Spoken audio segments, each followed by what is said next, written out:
Hey guys, welcome back to 5,000 Miles, where we do reactions and reviews. My name's John. I'm over in Philadelphia. And my name's Vince, and I'm 5,000 miles away on Maui. And we are here today to talk about the new episode of Primal. We're in season three, and we're now into episode three. So I'd say we are cruising along. We did live reactions for the first two episodes of the season, but we're just going to do a little breakdown of what we saw this time and forego the live reaction for this week. What'd you think of the episode, Vince? I thought it was great. So this is episode 3.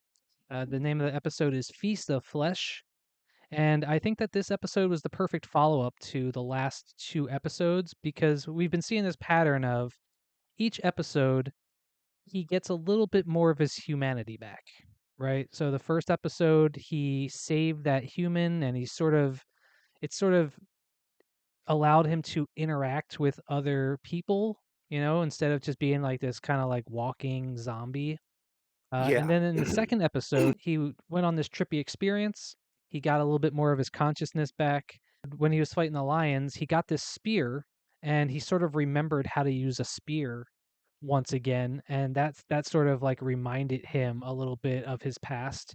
And now we see him have this interaction with a cute little grasshopper.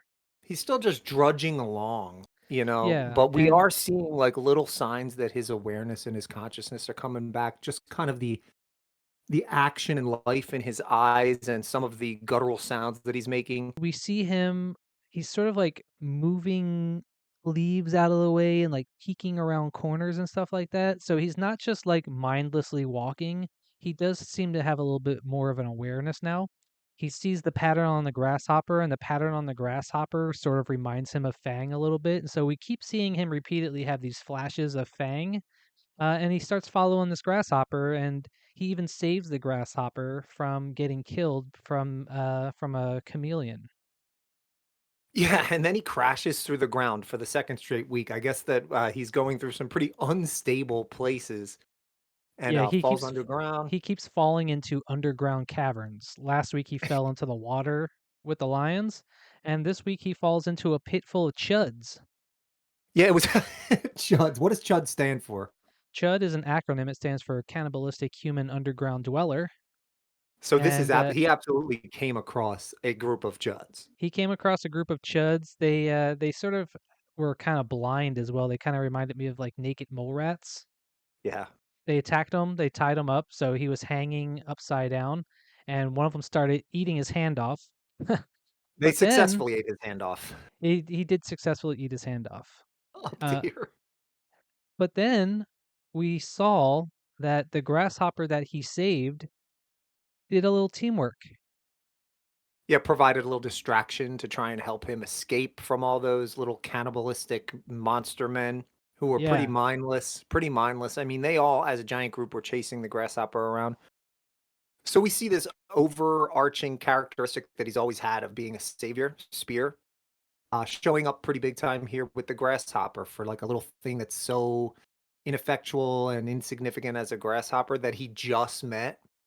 And right. then like that, it's just like in his DNA to trust and to protect, and it showed up there in that cave. Yeah, and it turned out to be a pretty good choice to save that grasshopper because then that grasshopper saved his life by creating a distraction for the chuds, which allowed Spear to To get sort of loose and get out of there.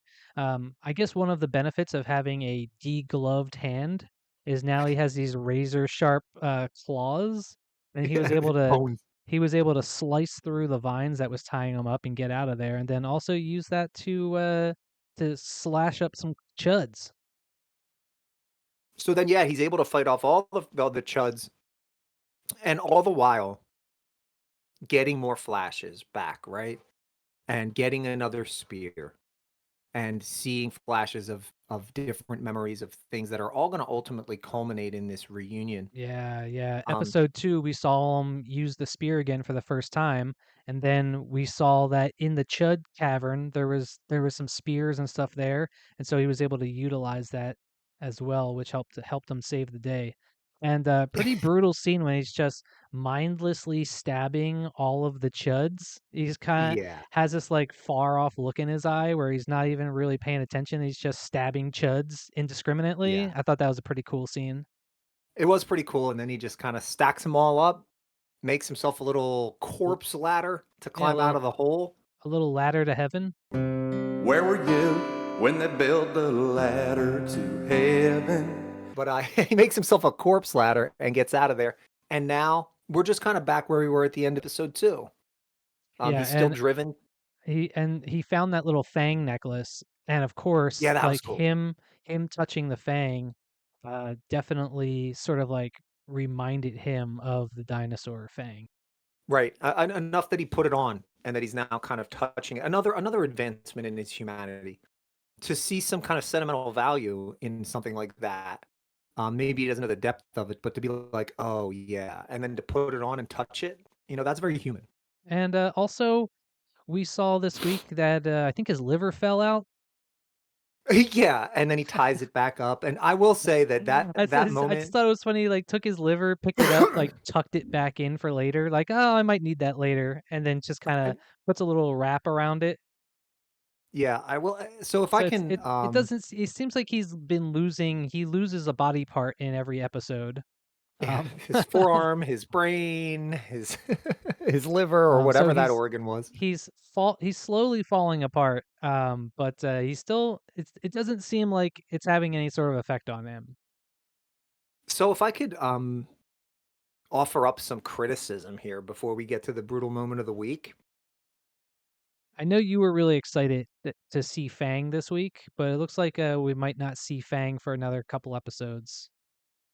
We have to see this season in its entirety to understand the point that they were getting at ultimately. Like, how is this going to end? And then we can kind of evaluate, like, "Oh, okay, it makes sense that since they were getting to this point, this is the route they took to get there." Right. But right now, yeah, man, it's just feeling like a little bit. He's drudging along, he gets in a bunch of fights, there's not a lot of stakes, and all the best parts of the show, which was the relationship between the characters, isn't existing right now. So I just really don't wanna see another episode where it's like him going from point A to point B, getting in a gratuitous fight, and then nothing has really happened. I don't wanna see another one of those. As cool as they may be, I wanna see some of the emotionality and character dynamics injected back into the show. That's the best part of it. I would like to see Fang show up sooner rather than later, but until then, at least the notion of Fang, the idea that Fang is still out there, seems to be his guiding light at this point. Now, this show is, as you know, notoriously brutal, and so I'm Yeah. interested in what you think the brutal moment of the week this week is going to be. I'm gonna go outside of the box because I was between the, the chud chawing on his arm. Just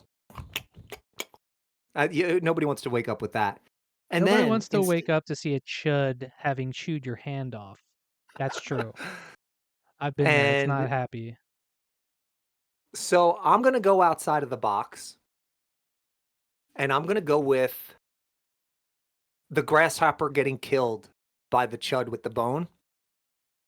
That's Because what it I was was going to able say. to because it's easy to pick another brutal thing where someone's getting killed, whatever, but because they're doing a little bit too much of that, let's shift our focus over to what was also maybe the most meaningful moment of the week. For that grasshopper to die and it to be like, "Oh, no. Shit. That's not cool." And when they can, amongst all this other kind of ridiculous scenarios that we find ourselves in, when they tap into a real emotional moment like that, and we realize that it did resonate with Spear, that is going to be my vote for the brutal moment of the week this week, the grasshopper being murdered. I 100% agree. I feel like the grasshopper getting squashed by the bone is 100% the brutal moment of the week, not just because it was violent, but also because of how much it hurt to see. Yeah, This show is like Game of Thrones, nobody is spared, no, just because you like somebody doesn't mean that they're not going to die. And, I know it's just kind of a dumb grasshopper, but it really hurt to see that dude get smashed after he just sort of saved Spear's life. And so I guess I'm going to have to agree and say that the brutal moment of the week goes to Grasshopper Smash. Let's take a look.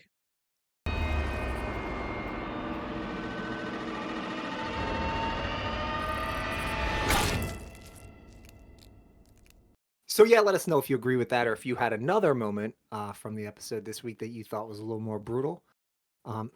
Any Primal fans joining us, we appreciate it. We'll be on next week for episode 4. Looking forward to it. So yeah, see you guys next week. All right, we'll see you next time.